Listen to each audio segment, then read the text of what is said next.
Hi, my name is Jess and I'm a Maryville University nursing student, and this is my husband Andrew, and he's going to be helping me today with my neuroassessment video.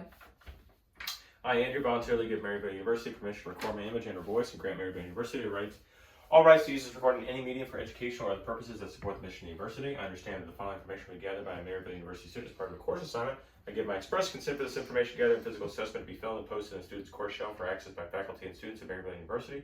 I further acknowledge that since the recording is for educational purposes only and the information is not meant to be diagnostic, therefore, Maryville University, the faculty, staff, and students are not considered liable. The recording will be deleted by the student and any other devices as soon as it's been reviewed and graded by the instructor.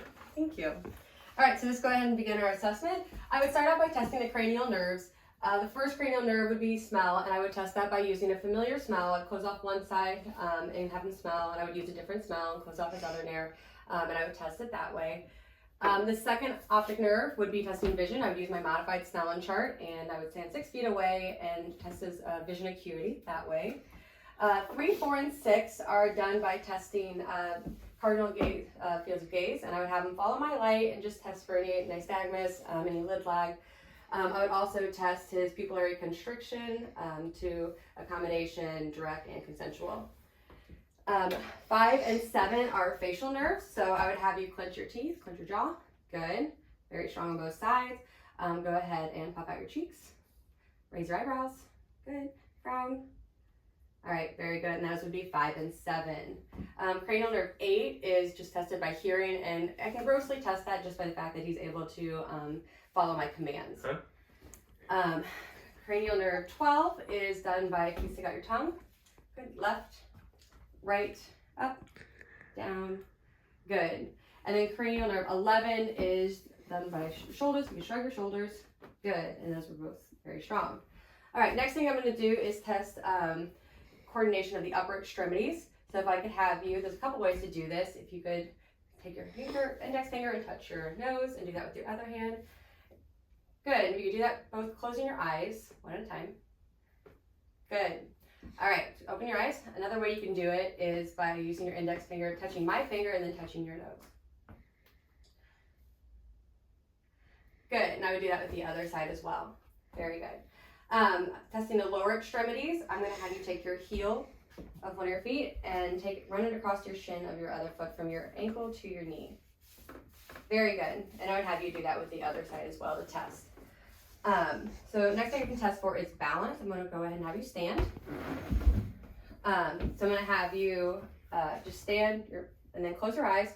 And I would have you stand for about 30 to 60 seconds. Assessing balance. A little swaying is okay, but any loss of balance would be a positive Romberg test.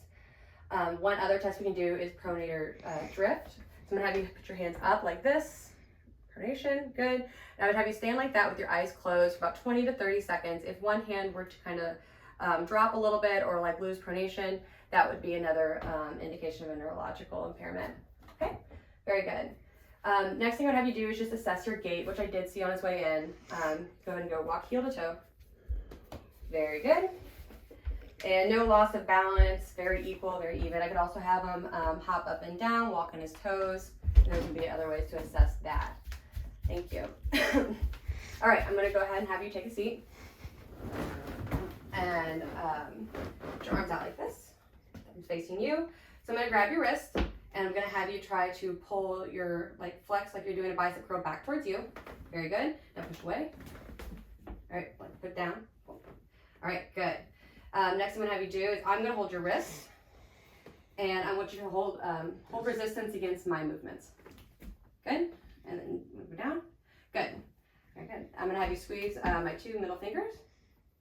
Good. Good. And it's very nice and equal. What I'm looking for is to make sure that these movements are very symmetrical. And strength on both sides. Next thing I'm going to have you do is fan out your fingers. Good, and I'm just going to push resistance. Very good. All right, next thing I'm going to have you do, I'm actually going to lie down. And I'm going to check on the hips. So I'm going to have you bring your hips up. Okay, try to bend your knees a little bit and bring it up. Okay, good. And we'll have you try to push down on my hands. All right, very good.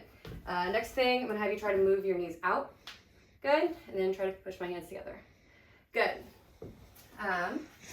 Next thing, try to bring your leg up, good, and then down, good. And I would check that on the other side as well for symmetry. Same thing, push on the gas. Good, bring them up. All right, perfect. So that would be how you would test for the musculoskeletal portion. All right, I'm gonna go ahead and have you sit up and look at sensory. There's many tests that you can do for sensory. Most of these are done with your eyes closed. I'm having them look for soft touch versus sharp touch. So I'm gonna let you know this is what a sharp touch feels, or a soft touch feels like. This is what sharp feels like. So I'm just gonna go through, have you close your eyes and tell me if it's soft or sharp. Soft. Ow. Sharp. Sharp. Good. And I could do this against his face too, and that would test cranial nerve number 5. That'd also be helpful. Other things I could do is have him test cold. So like, close your eyes, tell me when you feel cold. Cold.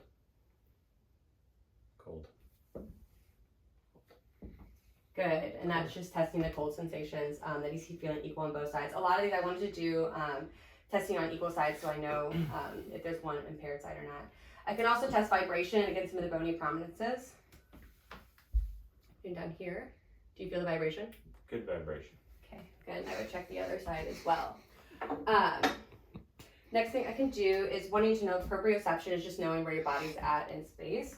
So I'm gonna lift, like move your toe and you're gonna tell me if it's up or down, okay? Down. Up. Up. Okay, good. And I would do that again to the other side. Another thing I can do is 2-point discrimination. It's using a paper clip. Have you close your eyes and tell me if you're feeling 1 point or 2. 2. 1. 1. 2. There we go. A lot of times that's felt better in your hands and your feet. They can be closer together. That's one way to test with that. Other one is stereognosis. So I'm going to put an item in your hand and not tell you what it is, but it's a very common item. You can tell me what it is. Pen. Good. My house key. Very good. Fence key. Close enough. All right. Next thing I'm going to do is brachysthesia. I'm going to have you close your eyes. I'm going to draw something in your hand. I'm going to have you tell me what it is. B. Good. 2. Perfect. That is how you do that. All right. Next thing I'm going to do is just point to a point on your body. Have you close your eyes? And you're going to tell me where I'm touching. My arm. My leg. Other leg. Perfect. All right, and that's how the sensory test is done. Next thing I'm going to do is reflexes. So I'm going to start out here. Test this reflex.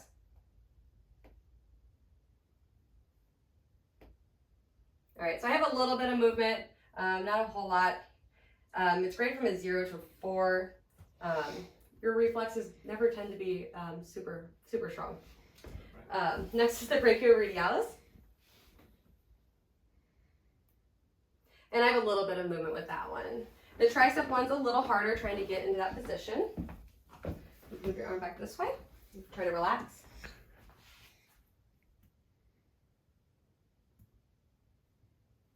All right, we had a little bit of movement on that one. Next one is the patella. Let your relax.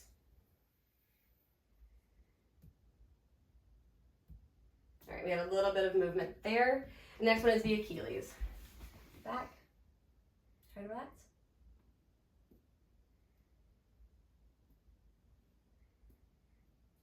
Okay, had a little bit of movement there.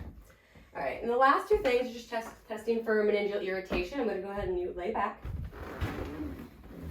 And the first one is Brudensky's. I'm going to have you bring your neck to your chest. All right, and that's good. Positive Brudensky's would be if his legs kind of came up a little bit at the same time that he tried to move his head up. Then the last one is Koenig's. I'm going to move your leg, put it like at a 90-degree angle with you bending your knee. And I'm going to have you try to straighten it. Any pain? No.